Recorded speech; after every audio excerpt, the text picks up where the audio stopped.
Bạn có bao giờ trong một buổi chiều tĩnh lặng, bất chợt nhìn vào gương và tự hỏi, mình đã đi được nửa đời người, vậy rốt cuộc mình đã sống để làm gì?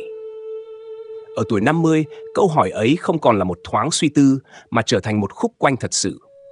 Có người bước vào tuổi này với nụ cười bình thản, an nhiên như một mùa lúa vàng chín rộ.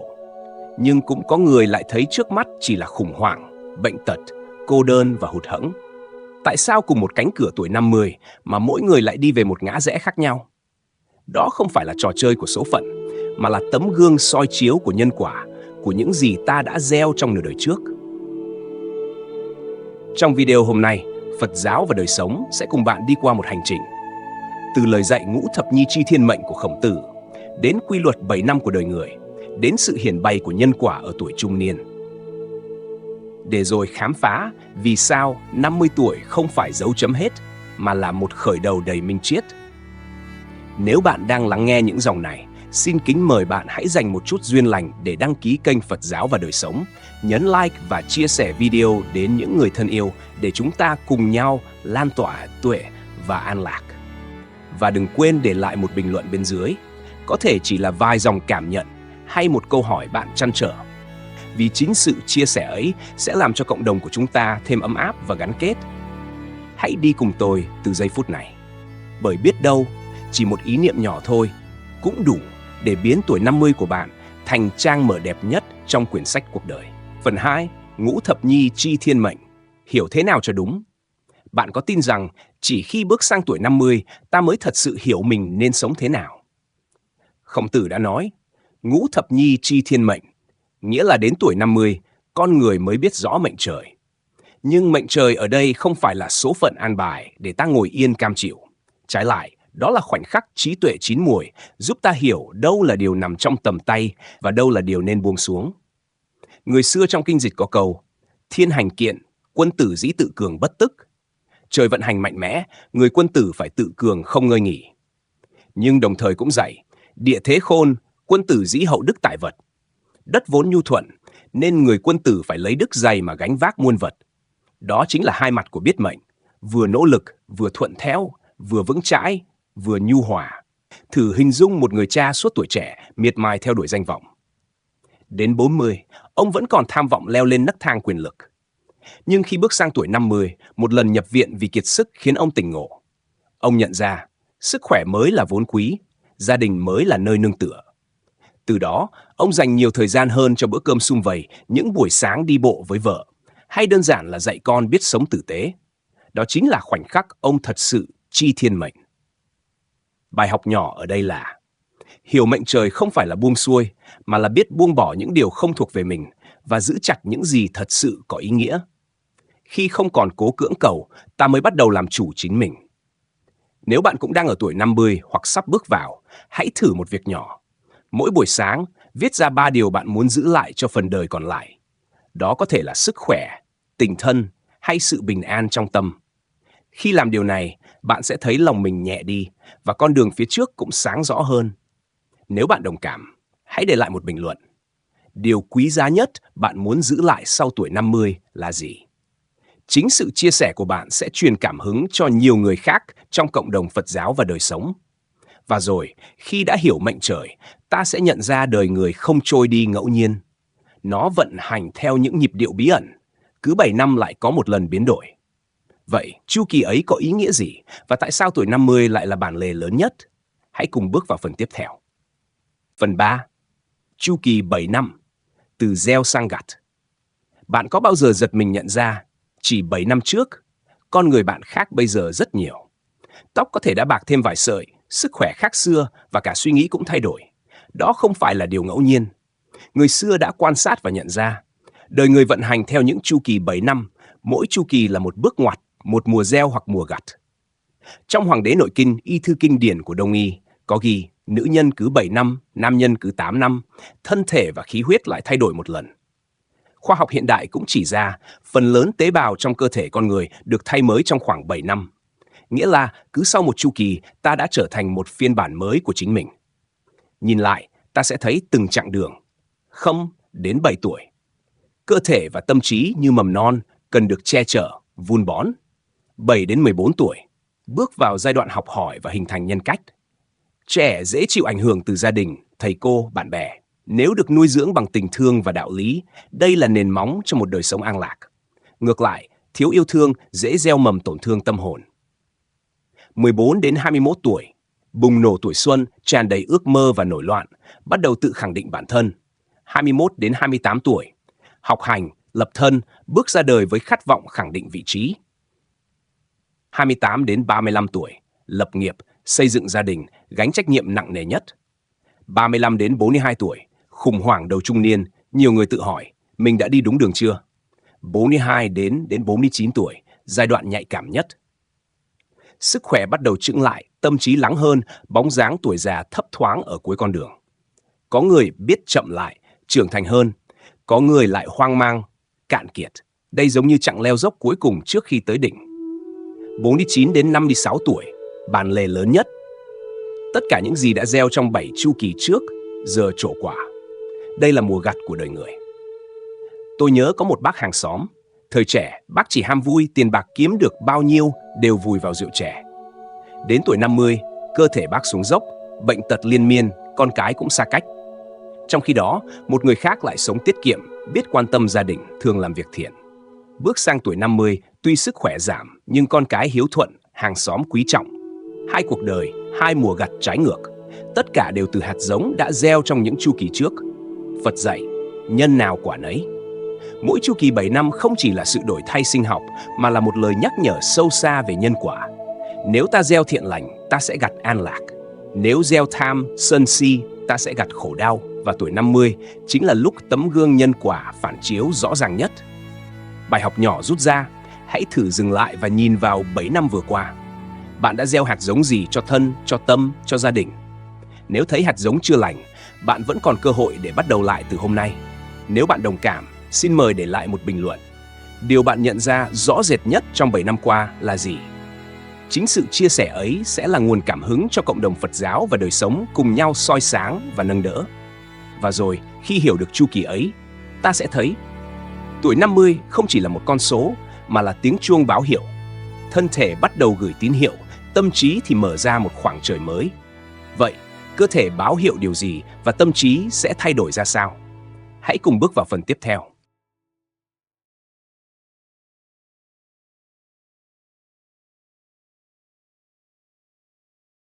Phần 4. Thân thể báo hiệu, tâm trí mở ra. Ở tuổi 50, cơ thể bắt đầu nói thật với ta, nhưng liệu ta có chịu lắng nghe? Có người ví thân thể như một người bạn đồng hành. Khi trẻ, ta thường bỏ quên người bạn ấy, bắt nó làm việc quá sức, thức đêm, ăn uống tùy tiện. Nhưng khi bước sang tuổi trung niên, người bạn ấy bắt đầu lên tiếng. Bằng những cơn đau lưng, những nhịp tim thất thường, hay những lần thở ngắn khi leo cầu thang, những tín hiệu đó không phải để dọa ta, mà là những lời thì thầm nhắc nhở, đã đến lúc sống khác đi. Trong Phật Pháp có câu, thân này là Pháp hữu vi, sinh diệt vô thường. Nghĩa là thân thể vốn mong manh, biến đổi, chẳng có gì bền chắc. Nhưng chính sự mong manh ấy lại là cơ hội để ta tỉnh thức. Vì mỗi khi thân thể chậm lại, ta có dịp dừng lại, nhìn sâu vào trong và bắt đầu một hành trình mới cho tâm trí. Tôi nhớ đến câu chuyện của một cô giáo 52 tuổi. Sau một lần lên cơn đau tim nhẹ, cô buộc phải nghỉ dạy một thời gian. Ban đầu, đó là nỗi sợ lớn nhất đời cô, sợ mất nghề, sợ mất sức khỏe. Nhưng rồi, chính những ngày ở nhà, cô bắt đầu tập thiền thở, viết nhật ký biết ơn và dần nhận ra cơ thể không phản bội mình mà đang cứu mình khỏi một lối sống cũ. Từ đó, cô quay lại giảng đường với một phong thái hoàn toàn khác, bình thản, an nhiên và lan tỏa năng lượng tích cực hơn bao giờ hết. Đây là bài học nhỏ cho tất cả chúng ta. Đừng coi những tín hiệu của cơ thể là kẻ thù, mà hãy xem chúng như tấm gương soi chiếu nhân quả của chính mình. Nếu nửa đời trước ta sống gấp gáp, thì thân thể đang nhắc ta sống chậm lại. Nếu trước kia ta phung phí sức khỏe, thì giờ đây tâm trí có cơ hội mở ra, học cách lắng nghe và chăm sóc. Và để bắt đầu, bạn không cần làm điều gì lớn lao. Chỉ cần 5 phút ngồi yên mỗi sáng, hít một hơi thật sâu, thở thật chậm và mỉm cười với chính mình. Đó chính là bước đầu tiên để thân và tâm hòa hợp, để những năm tháng sau tuổi 50 không còn là gánh nặng, mà trở thành hành trình chữa lành. Bạn thấy không? Thân thể là tấm gương của những gì ta từng làm, còn tâm trí chính là kết quả của những gì ta từng nghĩ. Và khi thân thể báo hiệu, cũng là lúc tâm trí có cơ hội mở ra. Từ đây, ta sẽ bước sang một chân trời mới, nơi nhân quả không còn chỉ là lý thuyết mà là trải nghiệm sống động trong từng hơi thở, từng bước đi. Phần 5. Nhân quả hiển bày rõ rệt ở tuổi 50. Tuổi 50 giống như một mùa gặt lớn trong đời người. Có người gặt hoa trái ngọt lành, an nhiên, hạnh phúc. Có người lại chỉ gặt về bệnh tật, cô đơn và bất an. Tại sao lại khác biệt đến thế? Câu trả lời không nằm ở may rủi mà chính là nhân quả hiển bày. Những hạt giống ta đã gieo trong nửa đời trước nay bắt đầu trổ quả một cách rõ rệt. Trong giáo lý nhà Phật có câu, chúng sinh là kẻ thừa tự của nghiệp, nghiệp là thai tạng, nghiệp là quyến thuộc, nghiệp là điểm tựa. Điều này có nghĩa là, khi bước sang tuổi 50, ta không còn sống nhờ vào ước mơ hay tham vọng của tuổi trẻ nữa. Ta đang sống bằng chính kết quả của những gì mình đã nghĩ, đã nói, đã làm. Tôi từng gặp một bác 55 tuổi, cả đời làm ăn chân chính, luôn sẵn sàng giúp đỡ hàng xóm. Bác không giàu sang, nhưng tuổi 50 của bác lại là mùa vàng. Bữa cơm gia đình ấm áp, con cái trưởng thành hiếu kính, ánh mắt bác sáng và nụ cười luôn nở. Ngược lại, có một anh cũng ở tuổi 50, từng dồn hết tâm sức kiếm tiền, bất chấp sức khỏe, bất chấp tình thân. Giờ đây, tiền bạc vẫn còn đó, nhưng thân thể suy kiệt, gia đình rạn nứt, con cái xa cách. Anh ngồi trong căn nhà lớn, nhưng lòng trống rỗng. Hai câu chuyện ấy cho thấy, nhân quả chưa bao giờ thiên vị một ai. Ai gieo gì thì gặt nấy. Vậy bài học nhỏ là gì? Tuổi 50 giống như một chiếc gương lớn soi chiếu để ta thấy rõ mình đã gieo gì trong suốt nửa đời trước. Nếu hôm nay bạn đang gặt bình an, hãy biết ơn và tiếp tục gieo thêm hạt lành. Nếu bạn đang gặt quả đắng, đừng vội tuyệt vọng. Nhân quả công bằng nhưng cũng từ bi. Ta luôn có cơ hội bắt đầu một mùa gieo mới. Hãy thử một việc nhỏ ngay hôm nay. Viết xuống 3 điều bạn đang gặt về sức khỏe, gia đình hay tâm hồn, rồi tự hỏi, nhân nào trong quá khứ đã đưa mình đến đây? Chỉ cần làm điều này, bạn sẽ thấy nhân quả không còn mơ hồ, mà đang hiện diện trong từng hơi thở, từng bữa cơm, từng mối quan hệ. Nếu bạn đang nghe đến đây, tôi mời bạn chia sẻ dưới phần bình luận một trải nghiệm mà bạn thấy rõ nhân quả trong đời mình. Biết đâu, câu chuyện của bạn lại trở thành nguồn cảm hứng giúp một ai đó bước qua tuổi 50 một cách nhẹ nhàng hơn. Và rồi, khi nhìn thẳng vào kết quả ấy, ta sẽ đứng trước một ngã rẽ lớn, một bên là khủng hoảng, một bên là an nhiên. Con đường nào bạn sẽ đi? Tất cả đều bắt đầu từ hạt giống mà bạn gieo trong hiện tại. Phần 6. 2 ngã rẽ lớn của đời người sau tuổi 50. Bạn có để ý không? Sau tuổi 50, đời người giống như đi đến một ngã rẽ định mệnh. Một bên là mùa vàng trí tuệ và an nhiên, một bên là mùa đông cô đơn và khủng hoảng. Câu hỏi đặt ra là, bạn sẽ bước về phía nào? Điều này không hề do số phận hay may rủi. Nó đến từ 2 yếu tố, những gì ta đã gieo trong nửa đời trước, cách ta lựa chọn bước tiếp trong hiện tại. Nguyên nhân khiến nhiều người rơi vào con đường khủng hoảng rất rõ. Mang tham vọng chưa nguôi, vẫn muốn chạy đua hơn thua. Quên chăm sóc sức khỏe, để cơ thể xuống dốc. Xa cách gia đình, không biết hàn gắn các mối quan hệ. Mang trong lòng những oán hận, chưa học được tha thứ. Ngược lại, có người biết dừng lại kịp lúc. Họ chọn buông bớt gánh nặng, học cách sống chậm, trân trọng những bữa cơm sum vầy, tìm bình an trong một buổi sáng yên tĩnh, hay nụ cười con cháu. Đó là ngã rẽ an nhiên. Trong lịch sử, Nguyễn Bình Khiêm là tấm gương sáng. Sau tuổi 50, ông từ quan về quê dựng Am Bạch Vân, mở lớp dạy học, gieo trí tuệ cho đời. Chính lúc rẽ sang con đường ấy, ông trở thành biểu tượng minh triết của cả một thời đại. Ngược lại, không ít quang lại cùng thời, ôm giữ quyền lực phi nghĩa, nên về già thân bại danh liệt, gia đình tan nát. Bài học nhỏ cho chúng ta là, tuổi 50 không quyết định bạn rẽ hướng nào, chính tâm thế và lựa chọn mới quyết định. Nếu biết quay vào bên trong, sống chậm lại, biết tha thứ và gieo lại hạt lành, thì nửa đời còn lại hoàn toàn có thể trở thành một mùa xuân mới. Để soi chiếu chính mình, bạn có thể thử một điều đơn giản. Hãy dành một ngày sống chậm, không vội vàng, không tranh giành, chỉ quan sát. Cuối ngày, hãy tự hỏi, hôm nay tôi đang đi về phía khủng hoảng hay phía an nhiên? Câu trả lời sẽ cho bạn biết mình đang ở ngã rẽ nào. Nếu bạn có một trải nghiệm rõ ràng về ngã rẽ sau tuổi 50, một biến cố, một quyết định hay một bài học khiến bạn thay đổi, hãy chia sẻ ở phần bình luận. Biết đâu, câu chuyện của bạn lại trở thành ánh sáng soi đường cho một người khác. Và từ hai ngã rẽ ấy, một cánh cửa mới sẽ mở ra. Trang mới của Minh Triết tuổi 50. Ở đó, chúng ta không chỉ chọn đường đi, mà còn chọn cách viết tiếp câu chuyện cuộc đời mình. Phần 7. Buông bỏ, nghệ thuật sống nhẹ nhàng. Bạn có từng để ý, càng bước đi trong cuộc đời, chiếc ba lô trên lưng ta càng nặng. Không chỉ chất đầy tiền bạc, danh vọng, mà còn nhét kín oán hờn, buồn tủi, những ký ức chưa bao giờ nguôi. Ở tuổi 50, nhiều người bỗng nhận ra, trái tim mình chẳng khác nào một nhà kho u tối, chứa toàn những gánh nặng không tên. Buông bỏ không phải là quay lưng, càng không phải bỏ mặc. Buông bỏ là thôi để những gì ngoài tầm với điều khiển hạnh phúc của mình. Ta vẫn làm việc, vẫn yêu thương, vẫn sống hết lòng. Chỉ khác là ta không còn siết chặt đến mức tự làm mình tổn thương.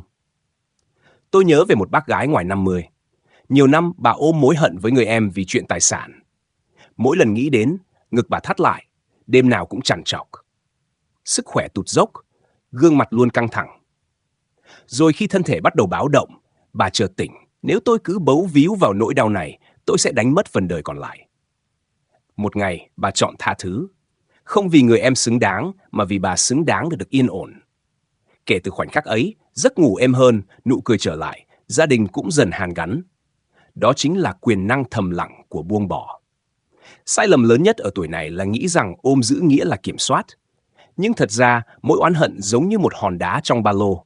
Càng vác lâu, lưng càng mỏi, chân càng nặng, con đường càng dốc. Người không chịu buông cuối cùng, chỉ còn lại cô đơn và bệnh tật. Người dám buông thì bước chân nhẹ, tâm sáng, tình thân ấm áp. Ngay cả khoa học cũng đã chứng minh, thiền định và chánh niệm, hai phương pháp giúp ta thực tập buông bỏ, có thể giảm căng thẳng, ổn định huyết áp, tăng cường miễn dịch. Buông bỏ không chỉ là ân huệ cho tâm hồn, mà còn là món quà cho thân thể. Bài học giản dị nhưng sâu xa, buông bỏ không khiến ta mất mát, mà chính là mở thêm chỗ trống để đón nhận, thêm sức khỏe, thêm bình an, thêm tự do. Hãy thử một việc nhỏ ngay hôm nay. Viết ra tờ giấy điều khiến bạn giận dữ suốt bao năm. Hít một hơi thật sâu rồi xé nát tờ giấy. Khi mảnh giấy rơi xuống, hãy thì thầm. Tôi cho phép mình bước đi nhẹ nhàng hơn. Có thể đó chính là cánh cửa cho một chương đời mới. Nếu bạn từng một lần buông bỏ mà khiến đời mình đổi khác, buông một mối hận, một vết thương hay một ký ức, hãy chia sẻ trong bình luận. Biết đâu, câu chuyện của bạn sẽ là ngọn đèn dẫn lối cho ai đó đang loay hoay trong bóng tối. Và đừng quên, buông bỏ chỉ mới là nửa chặng. Khi bàn tay đã thảnh thơi, tâm hồn đã rộng mở, ta mới có mảnh đất để gieo hạt. Trong phần tiếp theo, chúng ta sẽ nói về gieo trồng lại, chuyển nghiệp sau tuổi 50. Vì buông xuống không phải là kết thúc, mà là khởi đầu cho một mùa gieo mới. Phần 8, gieo trồng lại, chuyển nghiệp sau 50. Bạn thử hình dung, khi ta buông bỏ những oán hận, lo toan, thì tâm mình giống như một mảnh đất vừa dọn sạch cỏ dại. Nhưng nếu ta để nó trống, thì điều gì sẽ mọc lên? Hoa hay cỏ dại? Đây chính là câu hỏi của tuổi 50. Ta sẽ gieo hạt gì cho phần đời còn lại? Trong Phật giáo, nghiệp không phải là cái án định sẵn, mà là kết quả của những hạt giống ta gieo bằng thân, khẩu, ý. Và chuyển nghiệp nghĩa là thay đổi dòng chảy ấy, từ thói quen cũ gây khổ đau sang gieo những hạt mới để nuôi dưỡng bình an. Tôi từng biết một người chú. Trước 50, chú chìm trong rượu chè, la mắng vợ con, làm gia đình gần như tan vỡ. Con cái xa lánh, vợ chán chưởng, bản thân chú thì bệnh tật chồng chất. Nhưng sau một lần nhập viện, đối diện với cái chết, chú chợt tỉnh. Chú quyết định dứt rượu, xin lỗi vợ con và bắt đầu tham gia các hoạt động thiện nguyện. Chỉ vài năm sau, chú khác hẳn, khỏe mạnh, con cái quay về, vợ nở nụ cười sau bao năm u uất. Mỗi lần nhắc lại, chú thường bảo, nhờ gieo hạt mới mà tôi đã có một cuộc đời thứ hai. Đặt hai hình ảnh cạnh nhau, ta thấy rõ, người không gieo lại, để cỏ dại mọc, khổ đau nối dài, gia đình lạnh nhạt, sức khỏe xuống dốc. Người gieo lại có mùa hoa mới, thân khỏe, tâm an, tình thân ấm áp. Sai lầm thường gặp là nhiều người tin rằng 50 tuổi rồi thì muộn quá, không còn thay đổi được gì. Nhưng cả Phật Pháp lẫn khoa học hiện đại đều chỉ ra, chỉ cần còn thở, ta còn có thể gieo lại.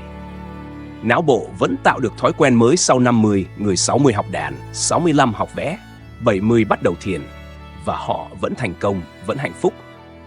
Bài học cho chúng ta là, tuổi 50 không phải kết thúc, mà là cơ hội để viết lại tương lai bằng hạt giống mới. Bạn có thể thử ngay hôm nay với một checklist 3 bước. 1. Nhận diện, nhìn thẳng vào một thói quen xấu khiến bạn hoặc người thân khổ. 2. Buông, quyết định dừng gieo thêm hạt ấy. 3. Gieo lại. Chọn một thói quen lành như đi bộ 20 phút, viết 3 điều biết ơn mỗi tối, hãy tập mỉm cười với người thân. Những hạt giống nhỏ ấy, gieo hôm nay sẽ thành cây bóng mát cho những năm tháng còn lại. Nếu bạn từng có một lần thay đổi một thói quen, bỏ một điều xấu, gieo một điều lành và thấy cuộc sống mình đổi khác, hãy chia sẻ trong bình luận. Biết đâu, câu chuyện của bạn sẽ là hạt giống giúp một ai đó dám bắt đầu lại từ hôm nay. Và khi ta đã bắt đầu gieo lại, bạn sẽ nhận ra một điều sâu sắc. Đời sống không cần phải gấp gáp như trước nữa. Mỗi ngày, chỉ cần sống chậm lại, ngắm nhìn, trân quý cũng đủ để an vui. Đó sẽ là điều chúng ta khám phá trong phần tiếp theo. Phần 9. Sống chậm, tìm lại giá trị giản dị.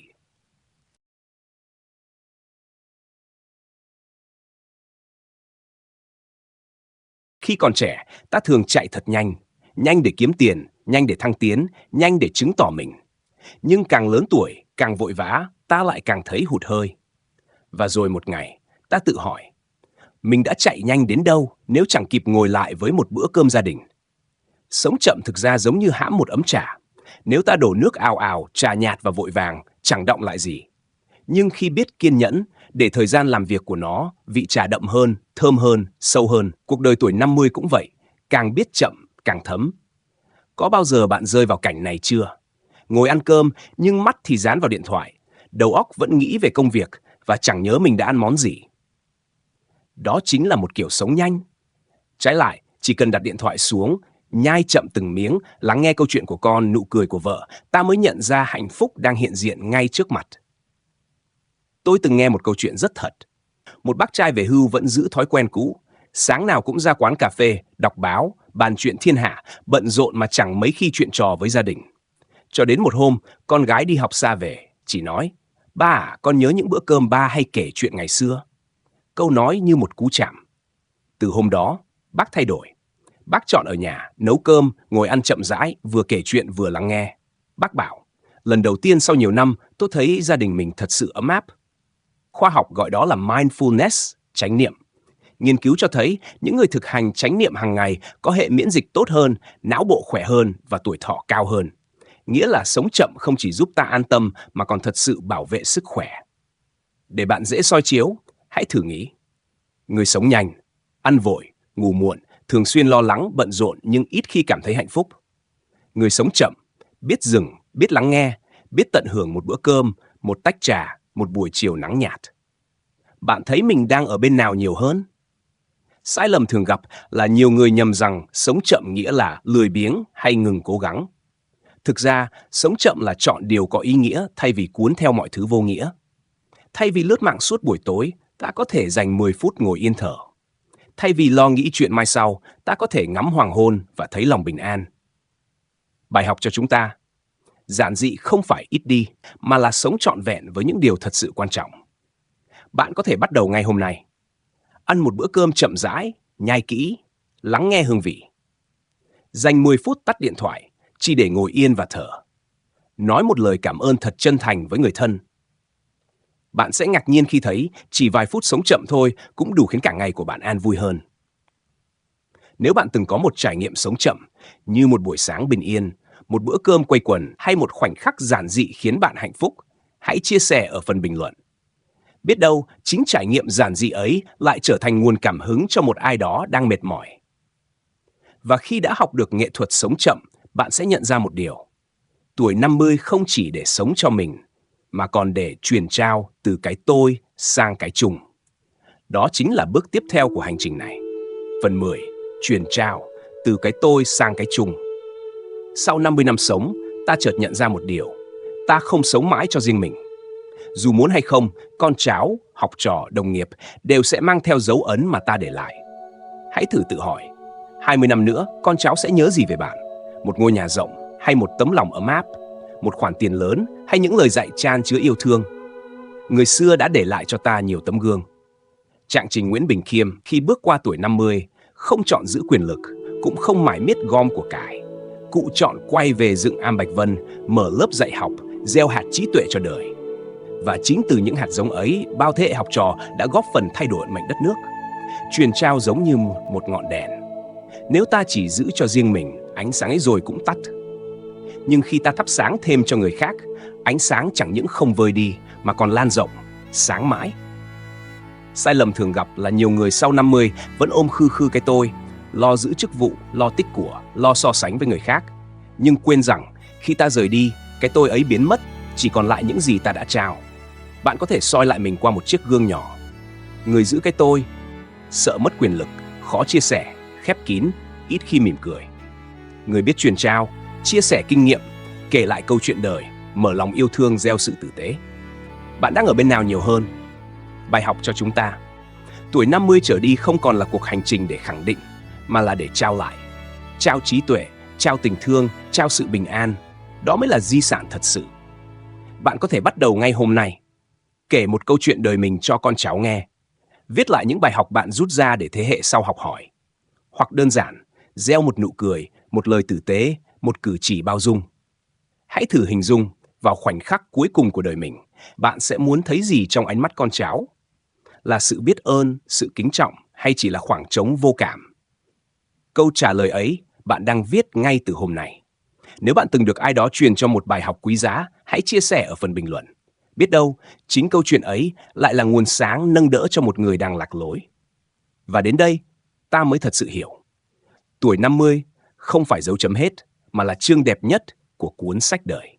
Một chương mà từng câu chữ ta viết ra không còn cho riêng mình, mà cho cả thế hệ sau. Vậy là chúng ta đã cùng nhau đi qua một hành trình dài, từ cánh cửa tuổi 50 đến ngũ thập nhi chi thiên mệnh, từ những chu kỳ 7 năm đến thân thể báo hiệu, tâm trí mở ra. Rồi, nhân quả hiển bày, những ngã rẽ lớn, nghệ thuật buông bỏ, gieo trồng lại, sống chậm và cuối cùng là truyền trao. Mỗi phần giống như một nấc thang đưa ta nhìn sâu hơn vào chính mình. Và khi đến đây, có lẽ bạn cũng nhận ra, tuổi 50 không phải dấu chấm hết, mà là chương mới đẹp nhất của cuốn sách đời. Nửa đời trước, ta có thể đã vội vàng, đã lạc lối, đã gieo những hạt giống chưa trọn vẹn. Nhưng nửa đời sau, chính là cơ hội để ta gieo lại, sống chậm, buông bỏ truyền trao và để lại di sản quý giá nhất, một tâm hồn bình an và một tấm lòng nhân ái. Bạn hãy thử nghĩ, nếu hôm nay bạn bắt đầu buông một gánh nặng, gieo một hạt lành, sống chậm hơn một chút, truyền trao thêm một lời tử tế, thì tuổi 50 trở đi sẽ không còn là nỗi sợ, mà là mùa vàng an vui, để mỗi ngày đều đáng sống. Nếu bạn cảm thấy hành trình này chạm đến trái tim mình, hãy để lại một bình luận, chia sẻ trải nghiệm của bạn ở tuổi 50, hoặc điều bạn đang học được khi bước vào nửa sau của cuộc đời. Lời chia sẻ của bạn có thể là món quà cho rất nhiều người đang đi cùng hành trình này. Và xin mời bạn, nếu chưa làm, hãy đăng ký kênh Phật giáo và đời sống, nhấn like và chia sẻ video này đến với những người thân yêu. Mỗi hành động nhỏ của bạn sẽ giúp nhiều người khác tìm thấy bình an, trí tuệ và hướng đi trong cuộc sống. Xin chúc bạn và gia đình luôn có một tuổi 50 và cả những năm tháng sau này thật an nhiên, trí tuệ và đầy ắp tình thương. Hẹn gặp lại bạn trong những video tiếp theo của Phật giáo và đời sống.